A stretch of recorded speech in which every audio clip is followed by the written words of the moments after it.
नमस्कार आदाब, मैं रवि कुमार गुप्ता। आपका स्वागत है टाइम्स टुडे दरभंगा न्यूज पे। आज हम बात करेंगे कोरोना पर। आज हम बात करेंगे कि कोरोना की स्थिति में क्या सब आपको झेलना पड़ता है। आज हमारे साथ हमारे जो मेहमान स्टूडियो में उपलब्ध हैं, मौजूद हैं, उनका नाम है, मैं परिचय दे रहा हूँ, राजीव प्रकाश मधुकर, बजरंग दल के जिला संयोजक, जो कुछ दिन पहले कोरोना को मात दे करके आज अपने बातों को रखने के लिए हमारे साथ बीच में मौजूद है। मैं स्वागत करता हूं राजीव प्रकाश मधुकर का, जो जिला संयोजक है बजरंग दल के। मैं इनसे बात करूंगा कोरोना को लेकर के कि क्या क्या इन्होंने फेस किया है और किस तरीके से इन्होंने कोरोना को मात दिया है। तो राजीव जी, किस तरीके से, कब आपको पता चला कि आप कोरोना पॉजिटिव हो गए थे? जैसा कि कोरोना का लक्षण जो है आदमी के अंदर से होने से ही पता चल जाता है, उसकी टेस्ट की आवश्यकता नहीं। हम रात्रि 28 तारीख को, उससे 2-3 दिन पहले थोड़ा सा मेरा शरीर गर्म होता था, फिर नॉर्मल हो जाता था, लेकिन 28 तारीख को कुछ ज़्यादा बेचैनी हुई तो मैं अपने नज़दीकी घरेलू जो चिकित्सक हैं हमारे अशोक श्रीवास्तव जी, मैं उनसे संपर्क किया टेलीफोनिक माध्यम से और उनको बोला ऐसी प्रॉब्लम है। तो उन्होंने 2-4 दवा का नाम लिखा और मुझे व्हाट्सअप किया। उसके बाद मैंने वो दवा अपने दोस्त के द्वारा मंगवाया। तो दवा लाने जब गए तो उसको जो दवा खाने वाले थे वो बताएं कि किनका दवा है, तो बताएं मेरा मित्र का है। तो उसने बोला उनको कि आप उनको बोल दीजिए कम से कम 4 दिन के लिए आइसोलेट हो जाए, क्योंकि फर्स्ट स्टेप है ये 4 दिन के बाद जो है ये अपना ये कोरोना दिखाता है। फिर मेरा मित्र आया, मुझे बोला, रात्रि करीबन 9:30-10 बज रहा था और मुझे बताया कि ऐसी बात है। तो फिर थोड़ा सुनने के बाद तो घबराहट हुई, लेकिन अपने आप को शक्ति बनाकर, ताकत बनाकर मैंने एक विचार किया कि अगर मैं अभी घर जाता हूँ तो घर में बच्चे हैं, तो परिवार है, सभी लोग हैं, सदस्य हैं, तो अगर हम हो रहे हैं तो वो भी हो जाएंगे। तो मैंने तुरंत उसी समय अपने एक कार्यकर्ता, बजरंग दल के कार्यकर्ता हैं हमारे कन्हैया कश्यप जी, मैंने उन्हें तुरंत कॉल लगाया और उनको बोला कि कश्यप जी, मुझे ऐसी प्रॉब्लम है, तो मैं आपके यहाँ आइसोलेट होना चाहता हूँ। तो उन्होंने बेहिचक मुझे बोला आप आ जाइए, कोई दिक्कत नहीं है, हम देख लेंगे। तो मैं रात्रि में ही पैदल अपने रहमगंज से लक्ष्मी सागर, तो आपको कटरैया जो है वहाँ उनका डेरा है, मैं वहाँ रात्रि को पहुँचा 11:30 बजे और वहाँ वो मेरे इंतजार में थे और दोनों कोई फिर उनके डेरा पर पहुँचे। हम वहाँ पहुँचने के बाद मैंने बताया, तो स्थिति और परिस्थिति के समय जो लोगों का साथ और विश्वास मिलता है, ये दुनिया की सबसे बड़ी चीज़ होती है। उस समय उनके साथ हमारे एक और राकेश पाठक जी वहीं रहते हैं, उनके साथ और 1-2 और वहाँ पे स्टूडेंट हैं, वो सभी ने मुझे ऐसा ही बताया कि आपको भाई जी कुछ नहीं हुआ है, बस भ्रम है। तो मुझे एक आशा मिला और ताकत मिला, दूसरे से एनर्जी मेरे अंदर आया और मैं इस विश्वास के साथ वहाँ रहना शुरू किया। धीरे धीरे मेरी हालत खराब हुई, एक दिन के बाद दूसरे दिन मेरी हालत खराब हुई। खराब होने के बाद फिर मैंने अशोक जी को तुरंत इमीडिएटली फोन किया, अशोक जी मुझे ऐसी प्रॉब्लम है, सो आप मुझे बताइए क्या करना है। उन्होंने तुरंत मेरे पास आए, वहाँ ऑक्सीजन का जो लेवल मशीन होता है वो लेकर आए और दवा जो भी होती है जिस्ट्रोसिन 500, क्लेवान 500, डोलो 650, मोन्टिनन एल और विटामिन और गैस का दवा वो लेकर आए। उन्होंने कहा कि आप इस चीज़ को खाइए, आपके साथ कुछ नहीं हुआ है, अपने मन में भ्रम नहीं रखिए। तो विश्वास बहुत बड़ी चीज़ होती है। अभी जो कोरोना काल है, इसमें दवा से ज़्यादा दुआ और साथ की आवश्यकता है। ये मैंने इस अपने 28 तारीख से लेकर और 16 तारीख के डेट तक में मैंने इस चीज़ को बहुत करीब से देखा हूँ कि दवा से ज़्यादा दुआ और कॉपरेट की आवश्यकता है। कोरोना ऐसे ही भाग जाएगा अगर दुआ मिले और लोगों का पॉजिटिव, नेगेटिव नहीं, पॉजिटिव सपोर्ट मिले, तो कोरोना ऐसे ही मनुष्य के शरीर से भाग जाएगा। और कोरोना मनुष्य से बढ़कर नहीं है, ये कोई भी बीमारी मनुष्य से बढ़कर नहीं है और विश्वास सबसे बड़ी चीज होती है। किसी भी चीज को काबू करने के लिए विश्वास बहुत बड़ी बात है। तो इसलिए मैं आज मुझे मौका मिला है कि मैं आज न्यूज़ के माध्यम से, चैनल के माध्यम से अपने नगरवासियों को, मोहल्ला वासियों को और देशवासियों को जो अभी हाईवॉक बनाया हुआ है, कोरोना कोरोना कोरोना कोरोना है, वो डर है। सिर्फ कोरोना कोई बीमारी नहीं है, कोरोना एक डर है। जिस डर के कारण आज लोग कोई प्राण त्याग दे रहे हैं, तो कोई मतलब फर्स्टेड हो जा रहे हैं, तो कोई आत्महत्या कर रहे हैं। अगर विश्वास के साथ लोग कोरोना से लड़ना शुरू करें और दवा के साथ दुआ और विश्वास, लोगों का साथ और घरेलू उपचार, मुझे दवा के साथ साथ घरेलू उपचार भी माननीय हमारे जो कार्यकर्ता हैं कन्हैया जी, मैं उनका धन्यवाद दूंगा। ऐसे ऐसे अगर हमारे मोहल्ले समाज में अगर लोग बन जाएं उस टाइप के, उस व्यवहार से, तो मुझे लगता है कि कोरोना पे हम सभी का जीत हो जाएगा। जो कोरोना के नाम सुनते ही लोग के अंदर छुआछूत का भावना हो जाता है, ये बहुत मतलब गलत मैसेज जा रहा है। और दूसरा कि ये न्यूज़ के माध्यम से जो अभी जैसा न्यूज़ चल रहा है, लोगों के अंदर डर घुस रहा है। इस न्यूज़ को मेरा एक मतलब निवेदन होगा कि न्यूज़ को इस तरीका से ज़्यादा हाईलाइटेड कर नहीं चलाना चाहिए। जो जितना मर रहा है लोग, बीमारी से कम और डर से लोग ज़्यादा मर रहा है। मैंने ये चीज़ बहुत करीब से देखा और मौत के मुंह से मैंने बहुत करीब से निकला। मैं 5 दिन उनके यहाँ रहा, मैं थोड़ा स्वस्थ हुआ। ठीक, मैं 6वां दिन चाहा कि मैं अपने घर जाऊंगा, लेकिन उसी दिन दोपहर में मुझे ऐसी बेचैनी आई जैसे मुझे लगा कि मैं अब नहीं रह पाऊंगा।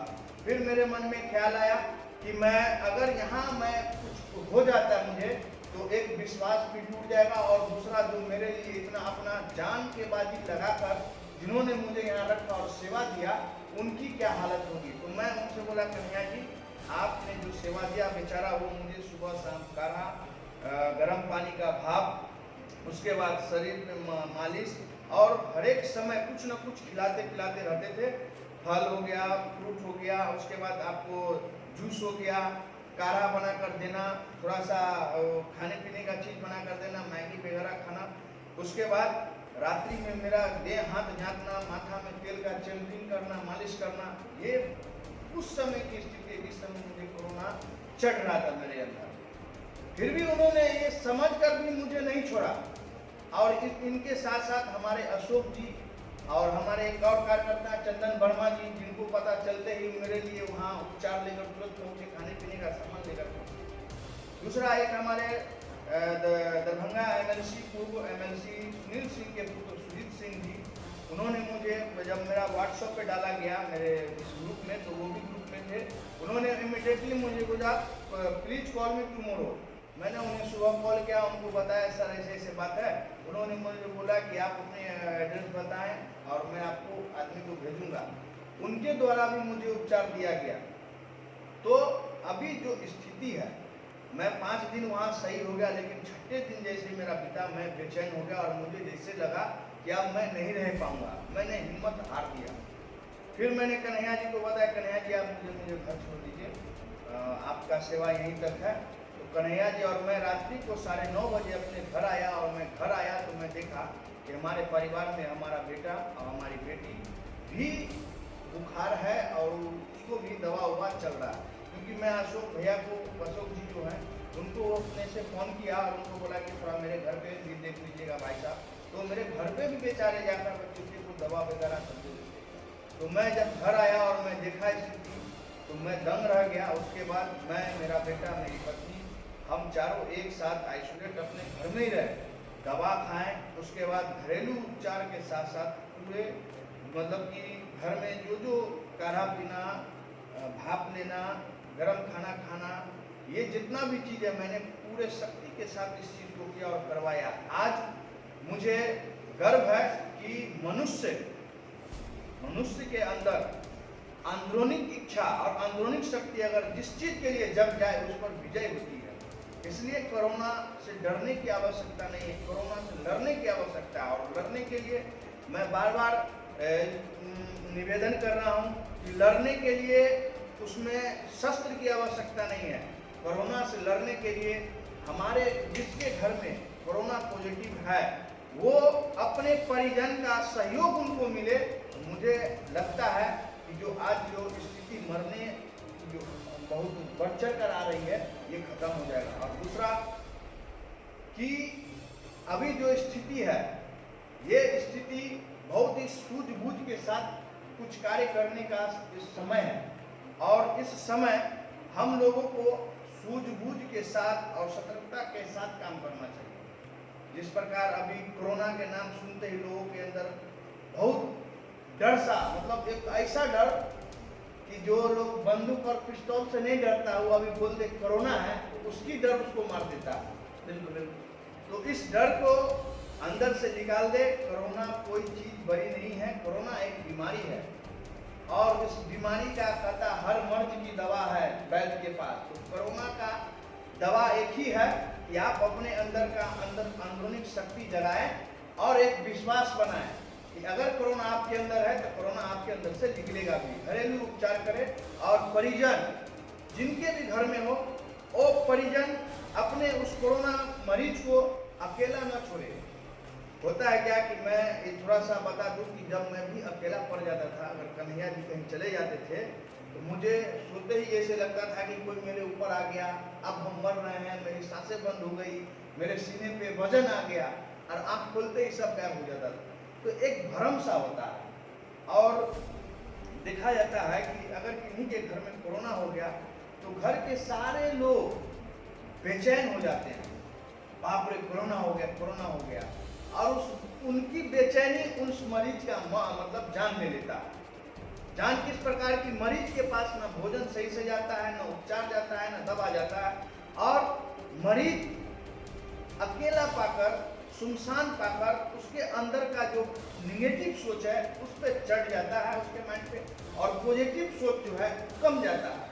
तो अभी जो स्थिति है कोरोना का, निगेटिव सोच को दाबना है और पॉजिटिव को चढ़ाना है। तो पॉजिटिव कब आएगा? जब मरीज के साथ हम एनी टाइम उनके साथ रहेंगे। जिस प्रकार मेरे साथ, मैंने कई लोगों का नाम बताया, मेरे साथ रहा, मुझे सेवा किए, मेरे शरीर से सटे, मैं ऊपर बेड पर सोता था और वो मेरे नीचे सोते थे। आपसे मैं एक प्रश्न पूछना चाहूँगा कि जब आप पॉजिटिव थे, आपको लगा कि मैं पॉजिटिव हो गया हूँ, 4 दिन आइसोलेट हो गए, जब आप घर पहुँचे तो आपने 2 बच्चे और वाइफ को देखे कि वो पॉजिटिव हो गई, तो वो क्षण आप पे कैसा हुआ? मैं बताया था ना कि मैं 5 दिन वहाँ ठीक रहा, दवा खाया, ठीक हुआ, लेकिन बेचैनी मुझे 6 दिन बहुत तेजी से आई। तो कहीं ना कहीं एक रिश्ता होता है। तो मेरे बेटे बेटी और वाइफ के साथ अगर तकलीफ हुआ तो वो मुझे अंदर से, मतलब कि कोई बताया नहीं, अंदर इच्छा जागा, माध्यम कोई सा भी हो कि मैं घर जाऊं। माध्यम मेरा यही था कि मैं मर जाऊंगा, अब मैं नहीं जी पाऊंगा, कन्हैया जी मेरे फंस जाएंगे, चंदन जी आते थे वो भी फंस जाएंगे, अशोक जी आते थे वो भी फंस जाएंगे। तो यह एक माध्यम था कि मैं घर जाऊं, मैं अपने घर पे मेरा दम छूट जाए वो ठीक है, लेकिन यहाँ मरना मेरे लिए बहुत गलत हो जाएगा और इनका भी जिंदगी खराब हो जाएगा।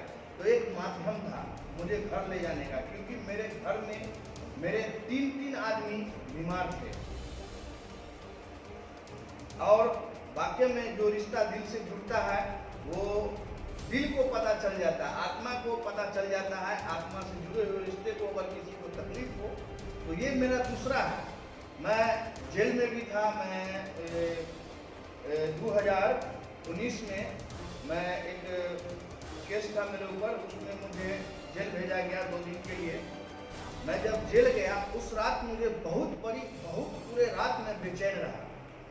हालांकि मुझे जेल में किसी प्रकार की टॉर्चर नहीं हुई, मुझे सारी व्यवस्था मुहैया कराया गया प्रशासन के द्वारा, लेकिन एक अंदर का जो भावना, बेचैनी, उस दिन भी मेरे बेटा और बेटी खेल रहे थे, मेरी बेटी के द्वारा मेरा बेटा गिर गया और उसको चोट लग गया सर में। जो मेरे कार्यकर्ता जितना भी थे वो सब बच्चे को लेकर DMC बच्चा वार्ड में भर्ती करवाया और सब लोग परेशान थे। और उस समय भी मेरा मन बहुत हलचल था, मतलब घबराया था। दूसरा दिन मेरा जो है बेल ऑर्डर आया, मुझे उनसे मिलने मेरे जो कार्यकर्ता है उनसे मैं पूछा कि घर में क्या है, सब ठीक ठाक है? तो उन्होंने बोला ठीक ठाक है। लेकिन जब मैं जेल से बाहर निकल कर घर गया तब मुझे पता चला कि मेरा बेटा जिस दिन मैं जेल गया उसी दिन सीढ़ी पर से गिर गया था वो, और वो बेचैनी मुझे अंदर था। और यही बेचैनी मुझे इस कोरोना में भी ये साबित हो गया कि आत्मा से जुड़ा हुआ रिश्ता में किसी भी दूसरे को कुछ होता है तो अंदर से बेचैनी जागता है। तो बेचैनी जागने का ये भी कारण है, और बेचैन होना भी जरूरी नहीं है। एक माध्यम था। मैं घर आया, मैं घर देखा, फिर मैं अपने सर पे और मन में एक ही दिल में पत्थर रख लिया कि आप जो होगा ऊपर वाला है, दुआ और दवा ही काम आएगा। इसलिए मैं सभी का दुआ स्वीकार करने लगा और सभी देवी देवता खुदा को याद किया और अपने घर में अपने बच्चे के साथ आइसोलेट हुआ। धीरे धीरे मेरा बेटा बेटी मेरी वाइफ सब ठीक हुई, लेकिन मैं थोड़ा लंबा गया। मेरा मतलब पहले तो बुखार तो आया, देह में दर्द, मतलब पूरा बॉडी में पेन, इस तरीका का पेन कि बर्दाश्त करने वाला पेन नहीं था। उसके बाद पेट धरना, ये सब सारा चीज़ होना शुरू हो गया। फिर वो खत्म हुआ तो मेरा मुंह का वास, मतलब टेस्ट और नाक का जो होता सुगंध वो खत्म हो गया। लेकिन ऊपर वाला का आशीर्वाद है, सभी का आशीर्वाद है, बड़े बुजुर्गों का आशीर्वाद है, जो मेरा सब चीज़ वापस आया। आज मैं सुरक्षित हूँ, मैं अपने घर में रहता हूँ। और एक विश्वास है कि बीमारी बड़ा नहीं होता इंसान से, इंसान बड़ा होता है। अगर दब जाए किसी के कष्ट के नीचे तो मुझे दाब कर मार देगा, इसलिए दबना नहीं चाहिए। मतलब कि जितने बातें आपने बताया है, अगर वो उपचार को करते हैं तो कोरोना को मात दे सकते जी 100% नहीं, 1000% गुना ज़्यादा ये बात सत्य है कि अगर पॉजिटिव मरीज किसी के भी घर में है, वो घर के व्यक्ति उनका सेवा शुरू कर दे, सेवा से 50% बीमारी गायब हो जाएगा। ये मेरा अपना कल्पना है, मैंने इस चीज़ को देखा है। जिस रात मुझे पता चला दवा के दुकानदार से ही, मुझे लगता है कि जिनको बोला वो घबरा गया और मुझे भी उसके कारण घबराहट हो गई। और उस समय मैं एकाएक में अचानक फोन करके अपने कन्हैया जी से बात किया, क्योंकि एक मुझे पता था कि वही यहाँ रहते हैं, स्टूडेंट हैं, और बाकी तो सब परिवार वाले लोग हैं। और अचानक मैं करूँ तो क्या करूँ, और हॉस्पिटल में जाने की मुझे हिम्मत नहीं थी। मैं पिछले 2 दिन पहले एक जो DMCH में मर गए कोई पुलिस थे, कोई थाना के, मधुबनी जिला के, जिन्होंने पूरा बयान दिया अपना, और मैं उसके कारण DMCH प्रशासन और उनके जो अधिकारी हैं DMCH के, उनको भी मैंने बात किया, SDO साहब से बात की। लेकिन यहाँ कोरोना के नाम पर भी जो बहुत बड़ा काला कारतूस चल रहा है, ये बड़ा ही दयनीय है। और बहुत जगह बहुत कुछ देखने को मिल रहा है। अभी ये तो बोलने की चीज़ नहीं है, अभी कोरोना काल है। मैं यही बोलूँगा कि अभी जो समय है, अपने कोरोना पॉजिटिव का हिम्मत बन के परिवार खड़ा हो जाए, उनके घर में कोई मैयत नहीं होगी, कोई मातम नहीं होगी। और देखिए, हम लोग खुदा का दिया हुआ है, भगवान का आशीर्वाद से हम लोग पृथ्वी पर हैं, मानव धर्म में है, मनुष्य में है। जो आया है वो जाएगा ही। अगर मेरा लिखा हुआ है कोरोना में मरना, तो ये कोरोना एक माध्यम हो गया, मरना मुझे उसी दिन था। अगर मैं आज यहाँ पर बैठ के आपके साथ बात कर रहा हूँ, कल मैं मर जाऊँ, कल मैं आज मसान में आप लेकर जाऊँगे, तो ये कोई बीमारी नहीं है, ये मेरा लिखा हुआ है। अगर मुझे जैसे जाना होगा मैं वैसे ही जाऊँगा, लेकिन एक व्यवस्था और व्यवस्थित होना ये जरूरी है। इस कोरोना काल में परिजन का साथ होना एकदम जरूरी है, और घर में आइसोलेट रहे, सुरक्षित रहे। बिल्कुल।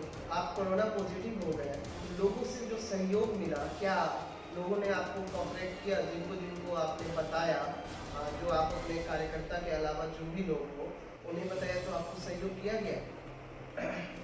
जिस दिन गए उसी दिन रात में कार्यकर्ता के द्वारा ग्रुप में, उन लोग का ग्रुप है जिला का, उसमें डाला गया। सभी लोग चिंता व्यक्त किए, सभी लोग दुआ मांगे ऊपर वाले से, खुदा से। और मैं ज़्यादा लोगों को नहीं बताकर अपने चंदन वर्मा जी हैं हमारे आज़ाद चौक के, जो नगर के गौ रक्षा प्रमुख हैं। उसके बाद मैं अपने अशोक श्रीवास्तव जी जो है, जो चिकित्सक हैं, मतलब उसको क्या बोलते हैं, प्रैक्टिशनर हैं, उनको मैं बोले, वो बेचारे मेरे घर, मेरे आइसोलेट वार्ड, मतलब जहाँ हम थे वहाँ तक पहुँचते थे। और मेरे घर को भी देखती है। उसके बाद चंदन जी को मैं फ़ोन किया, उनको बोला कि खाने पीने की जो है मदद ले लीजिएगा, वो बेचारे पूरा एकदम लेकर आए। कृष्ण मोहन जी को भी बोले कि मेरे घर पर किसी प्रकार की आवश्यकता होगी तो आप देख लीजिएगा। एक अनिल मल्लिक है, हमारे मित्र हैं, बचपन के दोस्त हैं, मैं वही मेरा दवा लाने गया था। पहला दिन तो उसको भी डर हो गया कि उसका भाई का शादी था और सारा अरेंजमेंट हम ही कर रहे थे, उसका मार्केटिंग वगैरह सारा चीज़। उसको थोड़ा सा निगेटिव सोचा गया कि इसको है भी तो हमको बताया नहीं। मैं उसको समझाया, यार अगर मुझे होता तो तुमसे पहले मैं अपने घर को देखता। तो फिर उसको थोड़ा सा लगा कि नहीं ये मेरे साथ गलत कर दिया, लेकिन जो सत्य है वो असत्य पे सत्य की जीत होती है, ये सभी का कहना है।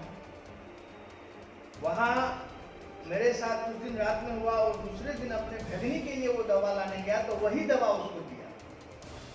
जब वो दुकानदार उसको दवा दिया तो वो फिर पूछा उससे कि ये तो आप कोरोना वाला को देते हैं, तो फिर इसको कैसे दे रहे हैं? तो नहीं, ये कोरोना का नहीं है, ये फास्ट स्टेप है, ये एंटीबायोटिक है, ये विटामिन है, ये बुखार का है और ये सर्दी खांसी का है।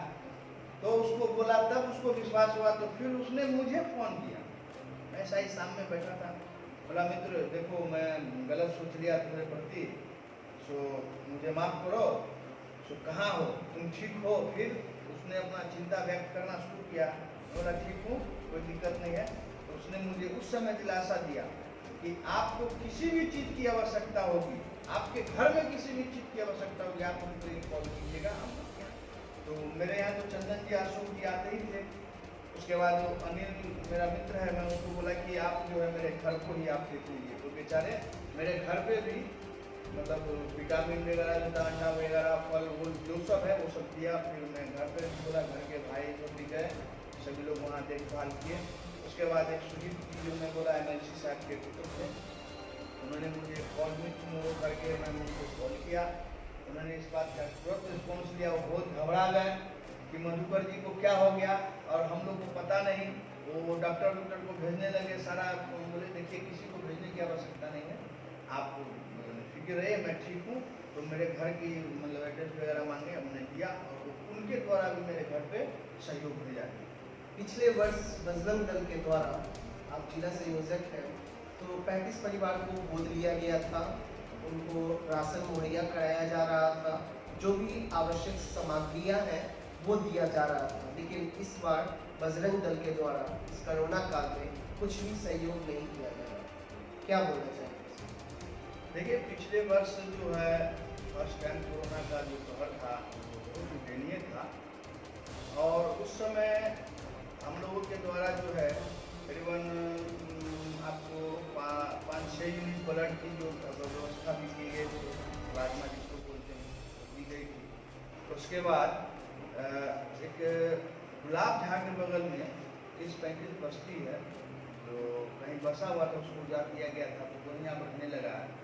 मैं वहाँ उन 35 परिवार को हम लोग बजरंग दल के द्वारा हर एक दिन बीच करके चूड़ा गुड़ साबुन डेटॉल जिनको जो आवश्यकता पड़ता, पूरी सब्जी खिचड़ी ये सब जो है वहाँ जो है बीच करके जो है वहाँ अपने कार्यकर्ता के द्वारा हम लोग जाकर उससे वहाँ सेवा देते थे। और वहीं पे 40 DMCH जो निर्माण हो रही थी तो 40 वहाँ का लेबर भी फंस गया, तो वो लोग भी बोला तो मैं हम लोग उन लोगों का भी सहयोग किया।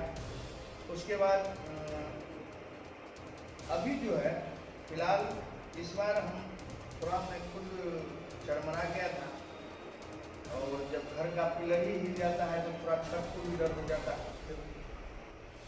कार्यकर्ता सब तो हताश हो गए हमारी इस स्थिति को देखकर, लेकिन हम लोग जो है अपने टेलीफोनिक माध्यम से सोशल मीडिया के माध्यम से अभी निःशुल्क ऑक्सीजन का जो है व्यवस्था हम लोग कर रहे हैं।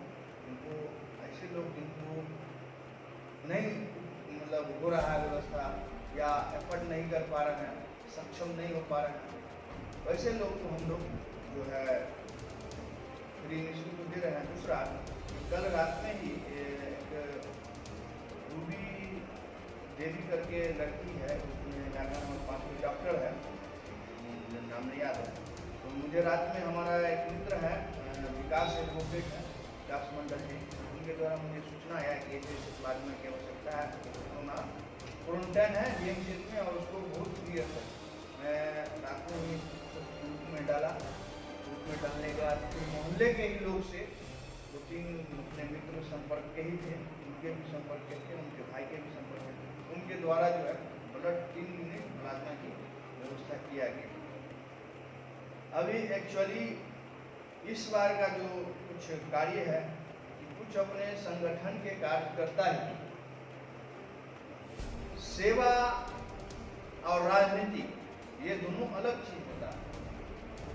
जो सेवा का भाव रखेगा वो जात पात और धर्म से उठकर काम करता है। तो हम लोग एक विचार है यहाँ बजरंग दल, लेकिन सेवा के अंतराल में हम लोग केवल हिंदू नहीं देखते, हम लोग जिनको जो सहयोग मिलता है हम लोग देना शुरू करते हैं। आपने बताया कि इस बार बजरंग दल का कोई विकार नहीं, सही बात है, इस बार खुलकर नहीं हो रहा है। कुछ लोग हैं हमारे ही संगठन के, कुछ कार्यकर्ता हैं जो कुछ गलत ट्रैक पे चले गए हैं, उनको अपना नाम चमकाना है। तो आप लोग देख भी रहे होंगे सोशल मीडिया के माध्यम से। तो कार्य करते हैं हम लोग को नाम नहीं, बस लोगों का दुआ चाहिए। जिस प्रकार दुआ से आज हम आपके सामने बात कर रहे हैं और मीडिया के माध्यम से हमारे साथ जो बीता हुआ बात है, अपने नगरवासी, मोहल्लावासी और देशवासियों को भी सुनने को अवसर मिल रहा है हमारे। तो हम लोग सिर्फ काम करते हैं और कल से परसों से हम लोग कुछ और काम करेंगे। अभी थोड़ा सा मैं सही तरीका से नहीं बाहर निकल रहा हूँ। धीरे धीरे सेवा के लिए बजरंग दल हमेशा तैयार है। और मैं सोशल मीडिया के माध्यम से भी कहना चाहूँगा कि जिनको भी ऑक्सीजन की आवश्यकता हो, मेरे राजीव प्रकाश मधुकर फेसबुक ID पे नंबर दिया गया है, आप उस नंबर पे संपर्क करेंगे और जिनको रक्त की आवश्यकता है वो रक्त के लिए भी संपर्क करें। हम लोग रक्त की व्यवस्था भी कर रहे हैं। और दूसरा, अगर किन्हीं को किसी भी प्रकार की दिक्कत हो, कठिनाई हो, तो हम लोग हमेशा हमारे कार्यकर्ता बजरंग दल के दरभंगा जिला के कार्यकर्ता तत्पर हैं आपके साथ खड़े। अभी आपने जो जिक्र किया रक्त की जरूरत हो, तो बजरंग दल का जैसे ही नाम आता है तो सोचता है कि वो सिर्फ हिंदू को करेगा, तो क्या मुसलमानों के लिए भी यह चीज की सुविधा रहेगी? देखिए, मैं पहले ही बताया कि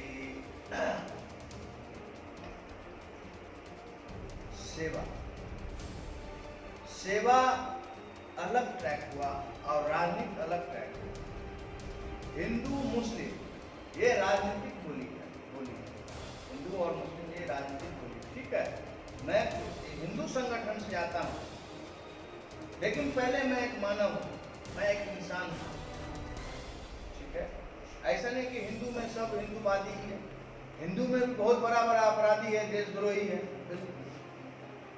तो मेरा कहने का मतलब है, अभी जो स्थितियां हैं, अभी जो समय है, ये धर्म और जात और पात की बात नहीं करनी चाहिए। ये सेवा निर्गत होना चाहिए, समर्पण के भाव से होना चाहिए।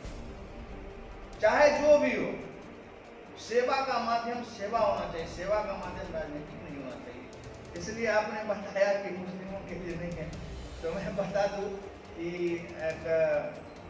मैंने ऐसे ऐसे लोगों को रक्त दिया हूँ और अपने कार्यकर्ता के द्वारा दिलवाया हूँ। मैं नाम नहीं बोलूँगा, लेकिन वो अपने धर्म का एक खुट्टा है। वैसे वैसे लोगों का हम लोगों ने डाले में थे, मौलाना साहब के, उनकी भतीजी इतनी सीरियस थी, नो डाउट उनके जो लड़की थी उनकी बहन और उनका भाई भी आए, और हमारे वहाँ के सिंगवारा प्रखंड के अध्यक्ष जितेंद्र जी भी आए, 3 लोग उनको ब्लड देने आए। लेकिन एक कहावत है ना कि जाको राखे साइया मार सके ना कोई, उन तीनों का ब्लड नहीं सक्सेस हुआ। एगो का प्लाज्मा कम था, एगो का वजन कम था, एगो को कुछ दिन पहले सर्दी खांसी हुई। तो वो लोग, मेरे अध्यक्ष जी मुझे बुलाया, प्रखंड अध्यक्ष, हम गए तो हमको बताएं कि राजीव जी ऐसे ऐसे ब्लड की आवश्यकता है। तो मैं बोला, देखो मैं यहाँ जब प्रेजेंट हूँ तो मैं दूसरे को क्यों बुलाऊं, अभी मुझे देना ही है तो मेरा ही ब्लड दो। तो मैं स्वयं अपना ब्लड उनको दिया और भगवान की कृपा से, खुदा की कृपा से, ऊपर वाले के आशीर्वाद से वो लड़की नॉर्मल डिलीवरी हुई और शायद बेटा या बेटी हुआ ये हम अपने बता देंगे। जो मुझे मतलब उस लड़की का बच्चे का फोटो मेरे व्हाट्सएप पे भेजा गया था, मैं बहुत प्रसन्न हुआ इस बात से कि हमारे शरीर से निकला हुआ खून किसी का जिंदगी बचाए और उसने किसी नए जिंदगी को मतलब जन्म दिया। ये बहुत पुण्य की बात है। तो इससे बड़ा मतलब उसको क्या बोलते हैं, समर्पण नहीं होता है। ये भाव एक अलग होता है। हम लोग धर्म और राष्ट्र के लिए लड़ते हैं, वो एक अलग पद्धति है। कोई भी अगर किसी का विरोध करेगा तो उसका विरोध करने के लिए कोई खड़ा है। हम भारतवासी हैं, हम धार्मिक संगठन से हैं। अगर कोई मेरा विरोध करेगा तो मैं भी उसका विरोध करूँगा, हम उसका विरोध करते हैं, कोई मेरा विरोध करते हैं। लेकिन विचार मानवता का है। अभी जो समय है उसमें हम लोगों का ये भाव नहीं है, हिंदू और मुस्लिम ऐसी कोई भाव नहीं है। हम लोग हमेशा हर लोगों के लिए तैयार हैं और तैयार रहेंगे। तो बिल्कुल पूरे भारतवर्ष में त्राहिमाम मचा हुआ है कोरोना को लेकर के। आज हमारे साथ जो शख्स मौजूद थे, राजीव प्रकाश मधुकर, जो कुछ दिन पहले पॉजिटिव हो गए थे और उन्होंने जो अपना एक्सपीरियंस हमारे साथ साझा किया है वो हम आप तक पहुंचाए हैं। मुख्यतः जो बातें थी उससे हमने आपको रूबरू कराया है कि कोरोना काल में क्या करें, हिम्मत ना हारे, यह सबसे बड़ी बात कही गई है। अभी आपकी टिप्पणी भी होगी कि आप लोग मास्क लगा के नहीं बात कर रहे हैं, तो मैं बताना चाहूँगा अपने दर्शकों को कि जो भी कोरोना का गाइडलाइन है उसको हम लोग पालन करते हुए टेम्परेचर नाप लिया गया है और सब कुछ सैनिटाइज होकर के हम लोग अपने स्टूडियो में बैठ करके यह बातें किए हैं कि आखिर कोरोना को किस तरीके से मात दें, क्या क्या उपचार करें और क्या ना करें और क्या करें। इसी तरीके से हम लोग नए नए कार्यक्रम आपके साथ लेके आते रहेंगे, क्योंकि यह कोरोना काल चल रहा था और हम लोग कोरोना पेशेंट को लेकर के ज़्यादा चिंतित थे और जो रिकवरी कर रहे हैं उनको लेकर के भी चिंतित थे कि आखिर वो रिकवरी किए हैं तो उनका एक्सपीरियंस क्या है। हालांकि देश में जो हालतें हैं वह दिन पर दिन सुधरती जा रही है। आप भी कल्पना कीजिए और मैं भी कल्पना करता हूँ और भगवान से भी प्रार्थना किया जाए कि हमारा देश जल्द से जल्द स्वस्थ हो जाए। आप हमारे साथ ऐसे ही बने रहें।